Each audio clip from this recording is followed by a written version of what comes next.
Assalamualaikum warahmatullahi wabarakatuh. Berjumpa kembali dengan pelajaran IPA kelas 7 semester 2. Kali ini kita masih belajar tentang lapisan bumi. Bagian yang ketiga yaitu hidrosfer.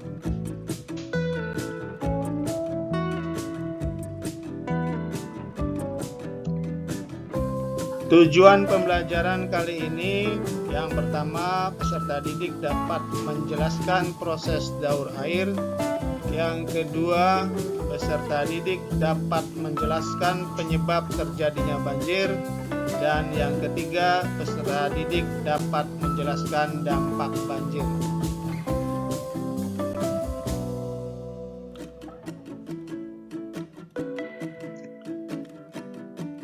Perhatikan warna foto bumi pada gambar di samping. Warna apa yang dominan pada bola dunia tersebut? Dari hasil pengamatan, kita akan menemukan bahwa hampir 70% bagian bumi berwarna biru. Seolah-olah bumi terselimuti warna biru. Berdasarkan fakta tersebut, bumi juga sering disebut planet biru. Apakah sebenarnya yang warna biru itu?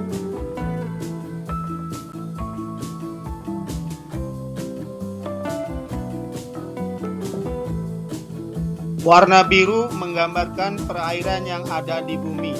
Dengan kata lain, bumi yang kita huni diselimuti oleh air, atau yang sering disebut hidrosfer.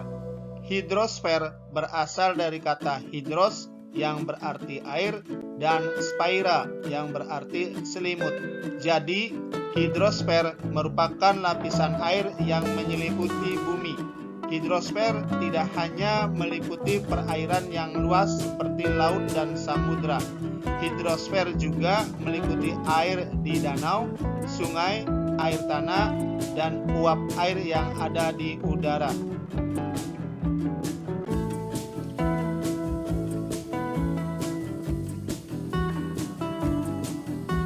Air sangat penting bagi kehidupan.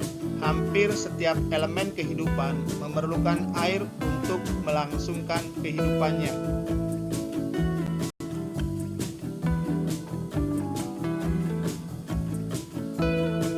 Tumbuhan memerlukan air untuk berfotosintesis, sedangkan manusia memerlukan air untuk metabolisme dan memenuhi kebutuhan hidup. Tidak ada makhluk hidup yang dapat hidup tanpa air.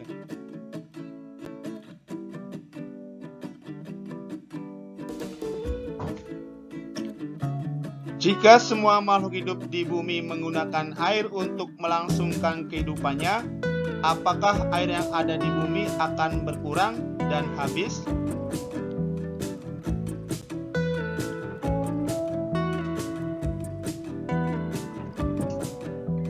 Atau jumlah air akan bertambah karena adanya hujan? Ataukah jumlah air di bumi tetap?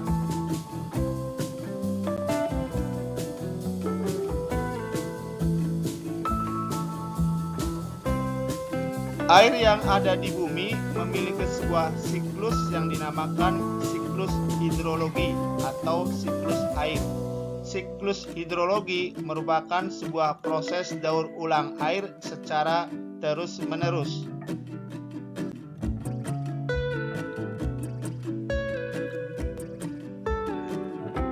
Siklus air. Siklus air bermula ketika panas matahari menguapkan air yang ada di laut dan di permukaan bumi, atau istilahnya evaporasi. Uap air tersebut akan berkumpul di angkasa dan terjadi proses kondensasi atau pengembunan hingga terbentuk awan.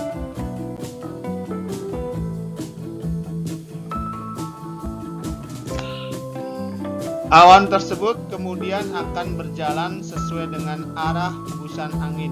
Penguapan yang terjadi setiap hari mengakibatkan uap yang menjadi awan semakin banyak.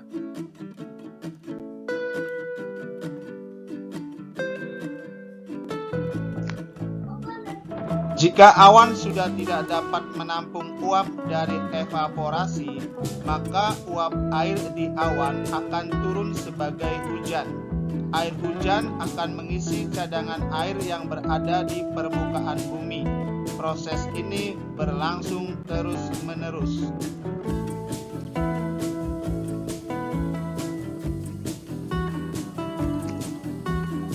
Siklus air ini menjaga ketersediaan air di bumi. Akan tetapi, curah hujan yang terjadi setiap tahun tidak sama. Ada kalanya curah hujan rendah atau sedikit, dan ada kalanya curah hujan tinggi.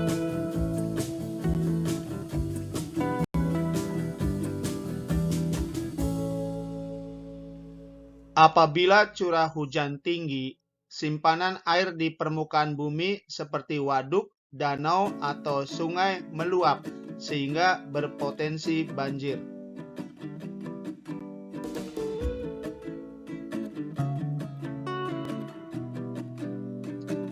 Banjir berasal dari luapan penyimpanan air, baik itu danau, waduk, maupun sungai yang tidak mampu menampung jumlah air yang sangat besar.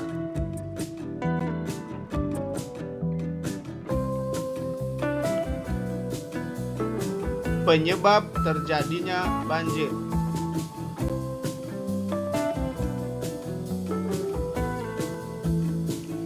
Penyebab terjadinya banjir yang pertama, tingginya curah hujan. Hujan yang terus-menerus akan mengakibatkan danau, bendungan, atau sungai penuh dan tidak sanggup lagi menampung air yang masuk. Akibatnya, air akan mengeluap ke daratan di sekitarnya. Yang kedua, sistem pengolahan lingkungan yang buruk. Jika sungai yang ada di tengah pemukiman penuh, maka air akan membanjiri pemukiman penduduk.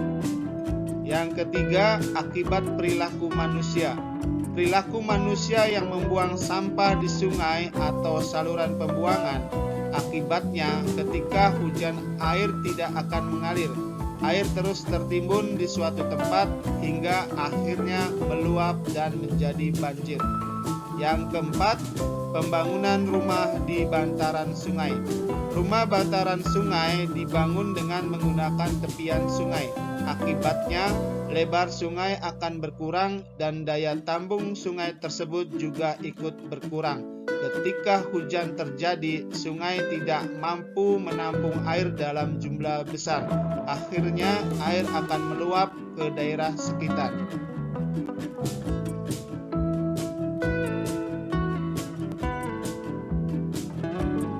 Dampak banjir.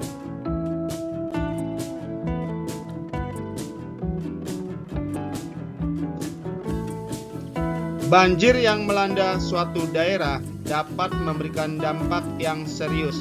Dampak yang ditimbulkan oleh banjir meliputi kerusakan fisik hingga korban jiwa.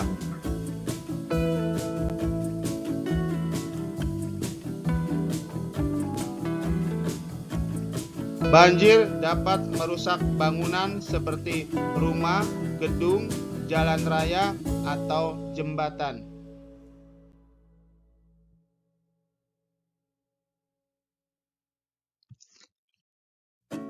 Banjir juga dapat mengkontaminasi sumber air bersih.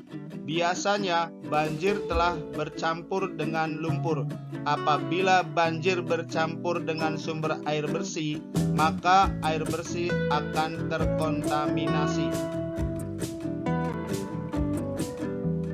Banjir juga dapat menjadi media penyebaran penyakit seperti diare dan penyakit kulit.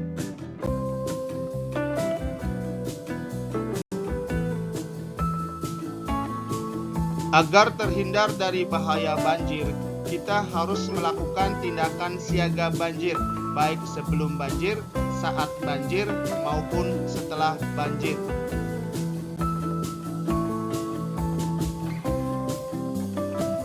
Tindakan siaga banjir, baik sebelum banjir, pada saat banjir, dan setelah banjir, dapat dilihat pada ilustrasi berikut.